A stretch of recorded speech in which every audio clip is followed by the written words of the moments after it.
এত কিছু যে ঘটে গিয়েছে তুই আমাকে একবারও জানানোর প্রয়োজন মনে করিসনি? Sorry daddy. ছেলেটার কোনো নাম্বার আছে? ওকে ফোন লাগা। হ্যাঁ জান বলো। কতটা অসভ্য! তুমি কোথায় আছো? আমি তো তোমার মনের মধ্যেই আছি। শ্বশুর মশাই কিছু বলছে নাকি? তুমি জানলে কি করে? তুমি যেখানে এসেছো ও সব জেনে গেছে। হাই শ্বশুর মশাই। তুই কাকে কি বলছিস জানিস? আমি হোম মিনিস্টার। এর পরিণাম কি হবে তুই জানিস? দেখেন শ্বশুর মশাই, আমরা দুজন দুজনকে অনেক ভালোবাসি। আপনি আমাদের মধ্যে পথের কাঁটা হয়ে দাঁড়ায়েন না। তোর যদি সাহস থাকে তাহলে 1 ঘন্টার মধ্যে তুই ওর সামনে এসে দেখো। আমি 1 মিনিটের মধ্যে আসছি শ্বশুর মশাই। ও সবসময় আমাকে ভালো করে থাকে। তুই কেন এটা করছিস? বিশ্বাস করুন শ্বশুর মশাই, আমি কিছু চাই না। আমি শুধু আপনার মেয়েকে চাই। আপনার প্রেশারের ওষুধটা। আপনি এসব ছোটখাটো বিষয় নিয়ে চিন্তা করেন না। তোমার এটা ছোটখাটো বিষয় মনে হচ্ছে? সামনে ইলেকশন, আমি এখনো পর্যন্ত বুঝে উঠতে পারছি না ও কি চাই। হ্যালো স্যার, কোথায়? আমার পাশে। তাড়াতাড়ি টিভিটা অন করো। এখানে আমার কোনো দোষ নেই। আমি শুধু অনুষ্ঠান মেয়েকে ভালোই বেসেছিলাম। আমার ভালোবাসার মধ্যে একটু ভেজাল নাই। বলে কি মাইরি?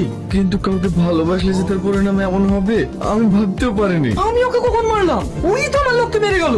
ও এরকমই ড্যাডি। আপনাকে যে হোম মিনিস্টারের লোকেই মেরেছে, এর প্রমাণ কি আছে? প্রমাণ চান?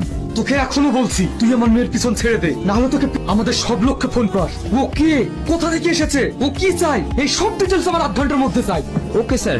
হ্যাঁ স্যার বলুন। তোমরা বাপ মেয়েতে কি লাগিয়েছো? যেটা চলছে সেটা যদি ইমিডিয়েটলি বন্ধ না করতে পারো তাহলে তো তোমাকে টিকিট দেওয়াই হবে না, তার সাথে সাথে তোমাকে সাসপেন্ডও করা হবে। হ্যালো, সব তোর জন্য হলো, সব দোষ তোর। সামনে ভোট, এখন আমি কি করব? আপনি আপনার মেয়ের সঙ্গে ওর বিয়ে দিয়ে দিন। এই মুহূর্তে আপনি আপনার মেয়ের সঙ্গে ওর এনগেজমেন্টটা ঘোষণা করে দিন, তাহলে সবাই জানবে আপনি কতটা মহান। একটা সাধারণ ছেলেকে আপনার জামাই বানাচ্ছেন। এই খুশিতে ছেলেটারও মুখ বন্ধ হয়ে যাবে, আর পার্টিও আপনাকে টিকিটটা দিয়ে দেবে। এরপর ভোটটা বেরিয়ে গেলে মানুষ কি অ্যাক্সিডেন্টে মরে না? ড্যাডি, আমি এগুলো করব না। শোন, আমাদের এই গদিটা টিকিয়ে রাখার জন্য তোকে এই কাজটা করতে হবে। আর তাছাড়া আমি তো তোর সাথে বিয়ে দেবো না। তুই শুধু ইলেকশনটা শেষ হওয়া পর্যন্ত ভালোবাসার নাটকটা চালিয়ে যা। তো ভাই ফোন করেছে। হ্যালো বলো জান। ড্যাডি, তোমার সঙ্গে আমার বিয়ের ব্যাপারে কথা বলতে চাই। তুমি কি এখন আমাদের বাড়িতে আসতে পারবে? আসতে পারবো মানে? তুমি 2 সেকেন্ড দাঁড়াও, আমি 3 সেকেন্ড আসছি।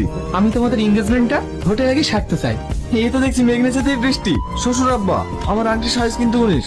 আপনি চামচাদেরকে বলে দিয়েন 24 ক্যারেট গোল্ড দিয়ে যেন বানাই। ওসব নিয়ে তুমি চিন্তা করো না।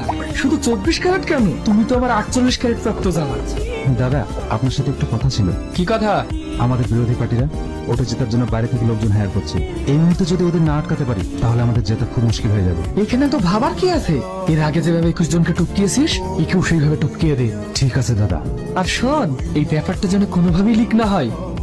আজ থেকে তুমি এই বাড়িতেই থাকবে। শোন, ওকে ওর রুমটা দেখিয়ে দে। ঠিক আছে দাদা।